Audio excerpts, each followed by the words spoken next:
मेरे साथ इस वक्त आयुष श्रीवास्तव जुड़ रहे हैं। एक्टर हैं जो तुनिशा के साथ दो सीरियल्स में साथ में उन्होंने काम भी किया, उनको जानते भी थे बहुत अच्छे से। आयुष, बहुत बहुत स्वागत आपका एनडीटीवी में और शुक्रिया हमसे बात करने के लिए। मैं सबसे पहले आपसे जानना चाहता हूं कि जी। कैसे, कितने समय से आप जानते थे उनको और कौन कौन से ऐसे कार्यक्रम थे जिनमें आपने उनके साथ काम किया था?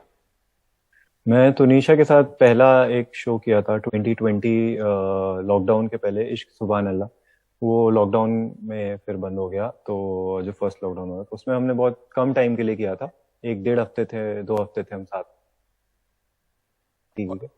फिर उसके बाद अभी हमने अली बाबा में साथ में जब काम किया, तो अभी 6 महीने से हम साथ में ही कर रहे हैं ये शो, अली बाबा दास्तान काबुल। तो आपके लिए भी बहुत शॉकिंग होगा जो ये घटना सामने आई और उसके बाद से जिस तरीके से रिएक्शंस अब लोगों के आ रहे हैं, एक जी यंग उभरते हुए स्टार का इस तरह से चले जाना। जी। फर्स्ट ऑफ ऑल, आपने कैसे इसको प्रोसेस किया? How was it when you heard, जब आपको पता चला इसके बारे में एकदम, तो आपका क्या रिएक्शन था इस पे? सर बहुत छोटी थी वो, मतलब 20 साल की लड़की, बहुत टैलेंटेड, बहुत खराब। मतलब मेरा शूट नहीं था कल, तो जब मैं खारघर रहता हूँ एक्चुअली, तो मैं जब शूट के लिए जाता हूँ तो मैं वहाँ गोरेगांव अपने फ्रेंड्स के यहाँ रुक जाता हूँ, ताकि क्योंकि सेट से थोड़ा पास पड़ता है नया गाँव। तो कल मेरा शूट नहीं था, तो मैं ट्रैवल बैक कर रहा था वापस 3-4 बजे कह रहा हूँ, तो मुझे खबर पता लगी। पहले तो हमें यही लग रहा था कि ये अटेम्प्ट है, बस मेरे दिमाग में यही था कि ये अटेम्प्ट है, फेल ही होने वाला है अटेम्प्ट, वो वापस आ जाएगी। हम लोग सब बात भी कर रहे थे कि नहीं नहीं कुछ नहीं होगा, कुछ ऐसा कुछ नहीं होने वाला है। बट जैसे ही मैंने भी न्यूज में पढ़ा, और फिर मैं बिलीव ही नहीं कर पाया। फिर मैं कांटेक्ट करने की कोशिश कर रहा था सबको कि, एंड इट्स वेरी ट्रैजिक। बहुत, मतलब सुन के ही अभी भी प्रोसेस नहीं कर पा रहे, क्योंकि ऐसा लगता है सेट पे जाएंगे तो मिलेंगे ही अ, बस। फिल्म इंडस्ट्री के बारे में अगर बात करें, आपकी इंडस्ट्री के बारे में, बहुत हाई स्ट्रेस इंडस्ट्री रहती है। आप लोगों के बड़े लॉन्ग शेड्यूल्स रहते हैं, लॉन्ग आवर्स काम के रहते हैं।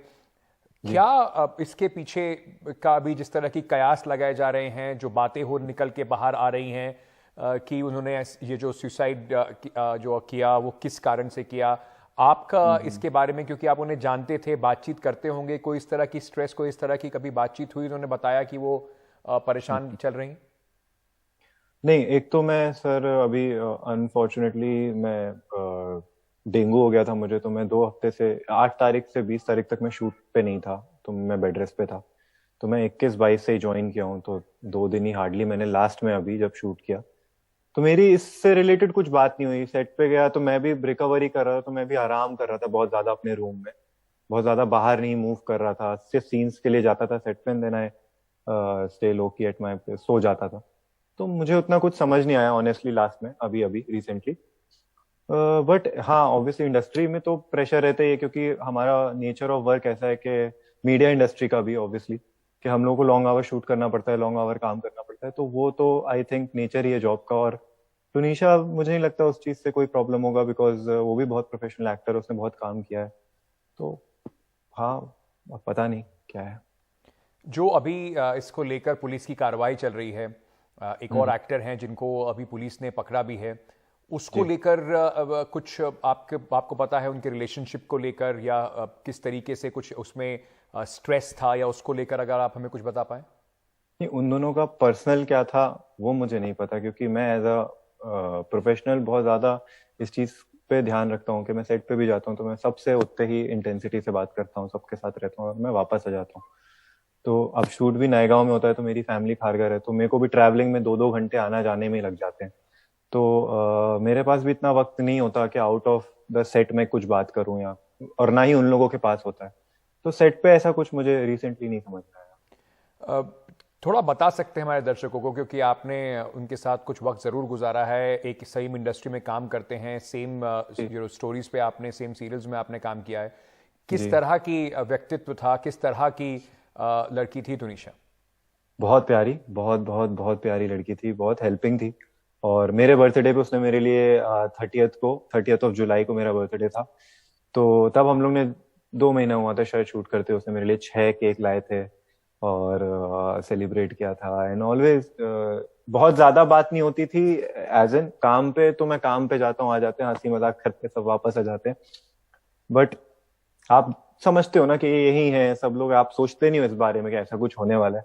बहुत प्यारी लड़की थी, बहुत सबके साथ अच्छे से रहती थी। She had a lot of love in her heart, ये मैं बोल सकता हूँ। कभी कुछ ऐसा लगा कि इतना इतना कोई एक्सट्रीम स्टेप ले सकती हैं, क्योंकि बहुत यंग एज है और सक्सेस देख रहे हैं आप, टीवी में आ रहे हैं आप, अलग अलग शोज कर रहे हैं, काफी समय से आप चाइल्ड एक्टर भी रहे हैं, तो उसको देखकर बाहर से कोई देखेगा तो लगेगा कि इनको क्या परेशानी हो सकती है कि इतना एक्सट्रीम स्टेप ले लें। पर मुझे तो लगता है जिंदगी में सबको परेशानियां आती जाती रहती हैं। मैं भी 29 का हो गया हूँ, ऑब्वियसली वो 20 साल की थी। तो मैंने भी जो अपनी लाइफ में कुछ अप्स देखे हैं, कुछ डाउन्स देखे हैं। तो आई थिंक आप इतना सब 6 महीने में सब लोग, और भी लोग सेट पे, कभी कोई उदास रहता है, कभी कोई नहीं रहता है उदास, कभी कोई खुश है। तो ये तो part and parcel of life होता रहता है सबके साथ। कभी कोई लो फील कर रहा होता है, कभी बहुत हाई फील कर रहा होता है, कोई हैप्पी होता है, कोई सैड होता है। तो ऐसा कुछ नहीं, ऐसा कुछ समझ नहीं आया कि ऐसे स्टेप ले लेंगी। क्योंकि मैं वैसे भी पिछले जैसे मैंने बताया, मैं आप ही पिछले तो कुछ दिनों से मैं ही सेट पे नहीं जा रहा था, और कल भी मैं गया नहीं था। तो ऐसा रिसेंटली क्या है मुझे नहीं पता। डिड यू नो, आपको कुछ जो उनके को स्टार या जिनको बताया जा रहा है कि वो दोनों रिलेशनशिप में थे, उनके बारे में आपको कुछ पता है? उनसे कभी आपका कोई ऐसा इंटरेक्शन हुआ? वो किस तरह के व्यक्ति हैं? अच्छे व्यक्ति हैं, वो भी सेट पे, शिजान जी। वो लीड अली बाबा वो ही प्ले कर रहे हैं। तो अच्छे हैं, सब अच्छे, सब प्रोफेशनल एक्टर्स हैं। बहुत मेरे साथ जब मैं मिलता हूँ तो बहुत अच्छे से मिलते हैं वो लोग आपस में। जैसे हम लोग सब सेट पे रहते हैं तो बहुत अच्छा माहौल रहता है सबका, सब हंसी खेलते बैठते हैं। और बच्चे भी हैं सेट में, शूट पे, एक्टर्स में चाइल्ड एक्टर्स हैं, और भी बहुत वेटरन एक्टर्स भी थे। तो हम लोग सब बड़े बड़े सीन्स करते हैं, सब बैठते थे साथ में। तो कुछ ऐसा तो ऐसा यकीन हो पा रहा है आपको कि ये नहीं पूरा सर, इतना? अभी भी नहीं, अभी भी मेरे को यकीन नहीं हो पा रहा है, सच कहूँ तो। अभी मुझे नहीं, मैं इसीलिए बात भी नहीं कर पा रहा था। कई बार मैं मना भी कर रहा था कि मैं क्या बोलूं, क्योंकि मेरे पास कोई शब्द नहीं है बोलने के लिए इस चीज के बारे में। It's really very very very tragic for me also, क्योंकि मेरे ही बीच की कोई एक बंदी गई है। और बहुत बहुत बहुत बहुत खराब लग रहा है। इन दी एंड मैं आपसे बस ये पूछना चाहूंगा कि बॉलीवुड में इस तरीके की कई सारी घटनाएं अभी सामने भी आई हैं, पिछले साल में भी हुई। उसमें बड़े एक्टर्स के साथ साथ बहुत सारे ऐसे एक्टर्स भी थे जो फिल्म इंडस्ट्री में और साथ ही साथ टेलीविजन इंडस्ट्री में काम कर रहे हैं। लोग सच में ये समझना चाहते हैं, और शायद ये जो बात है, शायद लोग खुल के बात नहीं कर पाते। स्टिग्मा अटैच्ड है कि अगर आप बाहर आके एज एन एक्टर बोलेंगे कि मुझे स्ट्रेस है या मुझे डिप्रेशन है, उससे आपको काम नहीं मिल पाएगा, क्या वो एक बहुत बड़ा कारण बन जाता है? नहीं सर, ये तो कारण नहीं बनता, क्योंकि बहुत सारे लोग खुल के बात भी करते हैं, बहुत सारे लोग बताते भी हैं, और पता भी रहता है कि सेट पे भी आपको कि मतलब बहुत सारे एक्टर्स का भी पता लगता है कि ये डिप्रेशन में थे, ये इसमें है, then they cope up and then they work at the same time. तो आई थिंक बहुत सारे मिक्स रीजंस हो जाते हैं अब ये होने में। ये साइकोलॉजिस्ट ज्यादा अच्छे से बता सकते हैं जी। कि क्यों ऐसा आदमी, इंसान ऐसी किस स्थिति पे आता है कि जब वो ये एक्ट कर लेता है। क्योंकि ये तो उस मोमेंट, शायद उस मोमेंट में कोई आ जाता या कोई कुछ होता तो ये नहीं होती ये घटना, और फिर कभी भी ऐसा ना होता। ये भी हो सकता था पॉसिबिलिटी, वो एक मोमेंट ऑफ वीकनेस भी हो सकता है। मुझे पता नहीं है मैं क्या बोलूं इसके बारे में, क्योंकि मैं भी उसी इंडस्ट्री में काम कर रहा हूँ। एंड हाँ, रिजेक्शंस होते हैं, फेलियर्स होते हैं, यहाँ पे बहुत हाईज आते हैं, बहुत डाउन आते हैं, बट आई थिंक जितने भी लोग काम कर रहे हैं सब, इसका नेचर है इस इंडस्ट्री का। बिल्कुल। बहुत बहुत शुक्रिया हमारे साथ बात करने के लिए।